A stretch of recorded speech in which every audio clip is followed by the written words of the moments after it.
14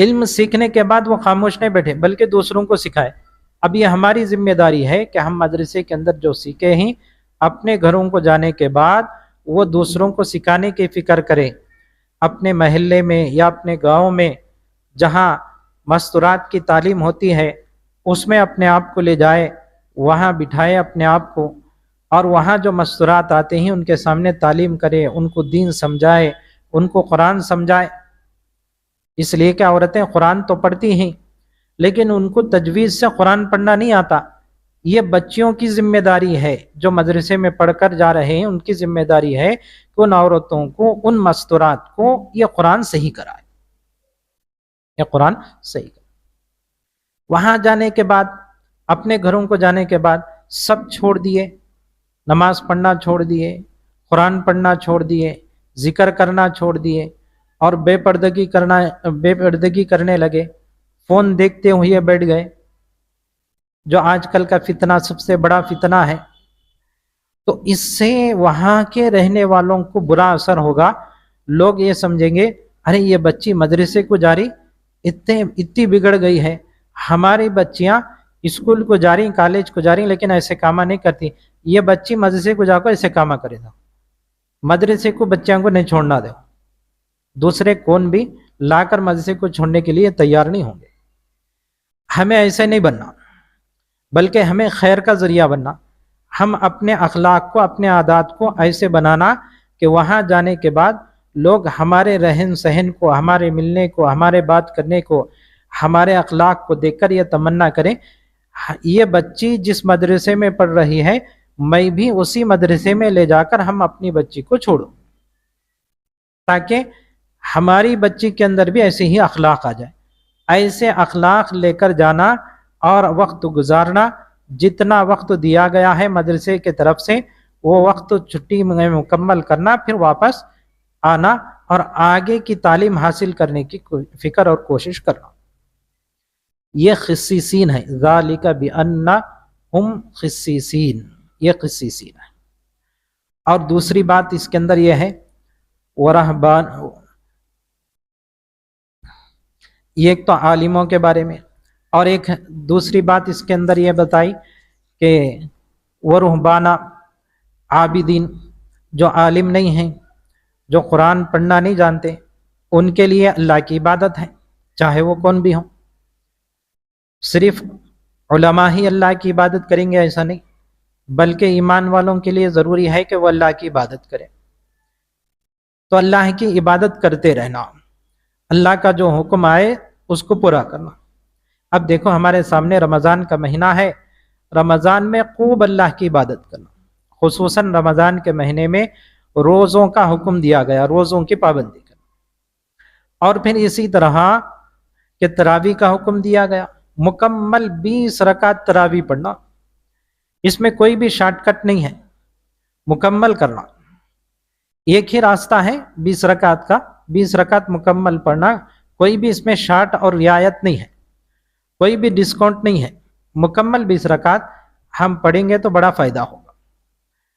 تو ایک ہے رمضان میں روزوں کی پابندی، دن میں روزہ رکھنا اور رات میں تراویح پڑھنا، اللہ کے سامنے کھڑے ہو کر۔ اگر مکمل قرآن پڑھنا آتا تو مکمل قرآن پڑھنا، اگر مکمل قرآن پڑھنا نہیں آتا تو جو سورہ ہمیں یاد ہے وہ سورہ تراویح کے اندر مکمل کرنا، اس کو پڑھنا چاہیے۔ تو یہ کام ہمارا ہے، چاہے یہ کون بھی ہو، عالمات ہوں یا غیر عالمات ہوں، سب کے لیے رمضان کی محنت ضروری ہے، اور اس کے ساتھ ساتھ قرآن کی تلاوت کرنا۔ روزے معاف نہیں ہیں، روزے تو جو بالغ ہیں وہ رہنا ضروری ہے، ہاں البتہ اللہ کی طرف سے جو چھٹی ملتی ہے وہ اللہ کی طرف سے چھٹی ہے، وہ اس کی بات نہیں ہے۔ اس کے علاوہ دوسرے موقعوں پر روزہ چھوڑنا، یہ چھوٹی چھوٹی بیماری کی وجہ سے یہ صحیح نہیں ہے، بلکہ روزوں کو رکھنا اور اس کو ادا کرنا ہے۔ روزہ جیسا ہی بالغ ہو گئے اب فرض ہو جاتا ہے، جیسا رمضان کا مہینہ آ گیا فرض ہو گیا، کسی وجہ سے روزہ معاف نہیں ہے۔ ہمارے ہی علاقے کی ایک کارگزاری ہے کہ ایک مستورات سے باتوں میں ان کے گھر کے اندر روزہ رکھتے ہیں، ہاں روزہ رکھتے ہیں۔ اچھا کہتے نہیں رکھنی، نہیں میں اکیلی رکھتی ہوں اس لیے کہ بچہ ہے وہ کہاں رہ سکتا، نہیں رہ سکتا، اس لیے میں اکیلی روزہ ہوں گھر کے اندر۔ اب وہ بھی ایک جنا ہے انہیں کمانے والا، تو اس سے پوچھا گیا ماں صاحب سے کہ آپ کے بچے کی عمر کیا ہے؟ تو ماں صاحب کہنے لگی کہ میرے بچے کی عمر 40 پر 5 سال کی ہے، 40 پر 5 سال کی ہے، ابھی وہ بچہ ہے روزہ رکھنے کے قابل نہیں۔ استغفر اللہ۔ ایسے بہانے عورتوں کے پاس بہت زیادہ رہتی، نہیں چھوڑنا روزہ کسی بھی حالت میں نہیں چھوڑنا۔ رمضان میں خصوصاً روزے کی پابندی، روزہ فرض ہے، ہر حال میں رکھنا ہے۔ 100 روپے کسی کے پاس قرضہ لیے تو دینا چاہیے۔ میں کیا بھی کما سکتی نہیں، میرا شوہر میرے کو دیتا نہیں، بولے تو دینے والی چپکے نہیں رہے گی، کھینچ لے تک نہیں چھوڑتی۔ 100 روپے نہیں دی تو کیا دوسری چیز اس سے بھی مہنگی چیز، 100 روپے سے بھی زیادہ مہنگی چیز لے کر جائے۔ یہ روزہ ایسا ہمارے اوپر فرض ہے، ہر حال میں رہنا ہے۔ اور دوسری چیز قرآن کی پابندی۔ رمضان میں سے بڑا تعلق قرآن کا ہے۔ قرآن کو اللہ نے رمضان میں نازل فرمایا، خصوصاً رمضان میں بہت زیادہ قرآن پڑھا۔ ہم بارہا کتابوں کے اندر پڑھے ہیں کہ بڑے پہلے زمانے کی عورتیں روزانہ 10 پارے، 15 پارے، 17 پارے، 18 پارے، فضائل اعمال میں بھی ہے کہ روزانہ گھر کے کام کاج کے ساتھ پڑھتی ہیں۔ یہ تو اس زمانے کی بات ہوئی۔ اس زمانے میں بھی اللہ کا شکر ہے، اللہ کا احسان ہے، اللہ کا لاکھ لاکھ شکر ہے، اللہ آج بھی ایسے عورتوں کو ہمارے اس گئے گزرے زمانے میں رکھا ہے کہ رمضان میں الحمدللہ کرنول ہی کے اندر ایسی عورتیں بھی ہیں کہ روزانہ 3 پارے پڑھنے والی، روزانہ 1 منزل پڑھنے والی، روزانہ 10 پارے پڑھنے والی، میں یہاں تک جانتا ہوں۔ روزانہ گھر کے کام کاج کرتے ہوئے 10 پارے پڑھنے والی ہیں۔ 3 دن کو یہ قرآن، پورے مہینے میں تقریباً 7 قرآن 8 قرآن ان کے ختم ہوتے ہیں۔ 3 دن کو یہ قرآن، 15 دن کو 5 قرآن، 21 دن کو 7 قرآن۔ کتنا بڑا فائدہ ہے۔ آج بھی اس گئے گزرے زمانے میں ہے۔ اب ہمیں یہ بول لیتے بیٹھیں گھر میں پکانا ہے، بچوں کو بھیجنا ہے، اسکول کو جانے کے لیے تیار کرنا، انہوں ستاتی، ان کو یہ کرنا، ان کو یہ کرنا۔ ہماری زندگی اس میں جاری، 30 سال ہو گئے، 40 سال ہو گئے، 50 سال ہو گئے، یہ بول لینے میں چلے جا رہی۔ کرنے والے کر رہی، پڑھنے والے پڑھ رہی، کرنے والے کرتے ہیں، پڑھنے والے پڑھتے ہیں۔ اب ہماری زندگی اس میں جاری، اس لیے یہ بہانے نہیں بلکہ محنت کریں گے، کوشش کریں گے، اللہ تعالیٰ کیا کرتے ہیں، راستے کھولتے ہیں، اللہ تعالیٰ موقع دیتے ہیں پڑھنے کا، اور پڑھنے والے پڑھتے بھی ہیں۔ ہمیں بھی محنت کریں گے، کوشش کریں گے، اللہ سے مانگیں گے قرآن پڑھنے کی توفیق اللہ ہمیں بھی دیں گے اور پڑھنے والے بنیں گے۔ قرآن جتنا پڑھا جائے گھر میں اتنی برکتیں رہتی۔ تو میری ماں اور بہنوں، یہاں اس آیت کے اندر یہی کہا جا رہا ہے کہ دیکھو، ایک ہے خصیصین عالمہ اور ایک ہے رہبانیت، عبادت۔ یہ عبادت سب کرنا، عالمہ بھی کرنا، غیر عالم بھی کرنا۔ اور یہ حکم بھی دیا گیا کہ جب تم عبادت کر رہے ہو اور علم حاصل کر رہے ہو تو تکبر نہیں آنا، وَأَنَّهُمْ لَا يَسْتَكْبِرُونَ، وَأَنَّهُمْ لَا يَسْتَكْبِرُونَ، تکبر نہیں آنا۔ عالمہ ہی تو اپنے دل میں تکبر نہیں آنا، عالمہ نہیں ہیں، عابدہ ہی، عبادتیں کر رہی، بہت اچھے انداز سے عبادتیں کر رہی، بہت زیادہ عبادتیں کر رہی، لیکن پھر بھی تکبر نہیں آنا۔ یہ صفات ہمارے اندر آنا، ایسی صفات والی عورتوں کو اللہ بہت پسند کرتے ہیں۔ ایسے صفات جن کے اندر ہے ان لوگوں کے بارے میں اللہ نے یہ آیت کو نازل فرمایا۔ اللہ سے دعا ہے کہ اللہ تعالی ہمیں قرآن کے اس پیغام کو سمجھنے کی اور اس پر عمل کرنے کی توفیق عطا فرمائے۔ الحمدللہ رب العالمین، اللہم صلی علی سیدنا محمد وعلی آل محمد وبارک وسلم۔ ربنا آتنا فی الدنیا حسنۃ وفی الآخرۃ حسنۃ وقنا عذاب النار۔ اے اللہ ہمارے گناہوں کو معاف فرما، خطاؤں کو درگزر فرما۔ اے اللہ آج کے ہمارے یہاں جمع ہونے کو اللہ قبول فرما۔ یا اللہ ہمارے اس تفسیر کو اللہ قبول فرما۔ اے اللہ ہم انسان ہونے کے ناطے عمدن اور سہون اللہ سمجھنے میں، سمجھانے میں اللہ جو غلطی ہوئی ہے اللہ اس کو معاف فرما کر صحیح سمجھنے کی اور اس پر عمل کرنے کی توفیق عطا فرما۔ رمضان کا مہینہ آ رہا ہے مولا، رمضان کے مہینے میں اللہ اس کی قدر کرنے کی اور اس میں خوب آپ کی عبادت کرنے کی اور آپ کو راضی کرنے کی توفیق عطا فرما۔ اے اللہ ہمیں اللہ ایمان پر استقامت نصیب فرما، ایمان والی زندگی عطا فرما، ایمان والی موت اللہ عطا فرما۔ اے اللہ دعا مانگنا نہیں آتا مولا، مانگنے کا سلیقہ اور طریقہ ڈھنگ عطا فرما۔ اللہ ہماری اس ٹوٹی پھوٹی دعا کو محض اپنے فضل و کرم سے قبول فرما۔ صلی اللہ تعالی علی خیر خلقہ محمد وآلہ واصحابہ اجمعین، الحمد للہ رب العالمین۔ سبحان اللہ۔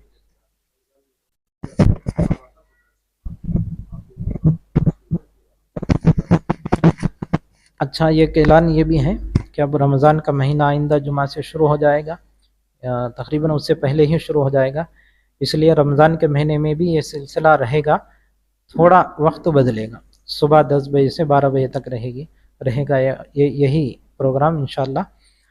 آپ تمام خواتین سے گزارش ہے، مسترات سے گزارش ہے کہ آپ خود بھی آئیں اور اپنے محلے میں جو بھی رہتے ہیں ان کو بھی تشکیل کر بلا کر لائیں، انشاءاللہ ثم انشاءاللہ بڑا فائدہ ہوگا۔ علماء اکرام آتے رہیں گے، بات کرتے رہیں گے، اس لیے تمام مسترات سے گزارش ہے کہ آئیں 10 سے 12 تک، ہر جمعہ 10 سے 12 تک ہوگا انشاءاللہ۔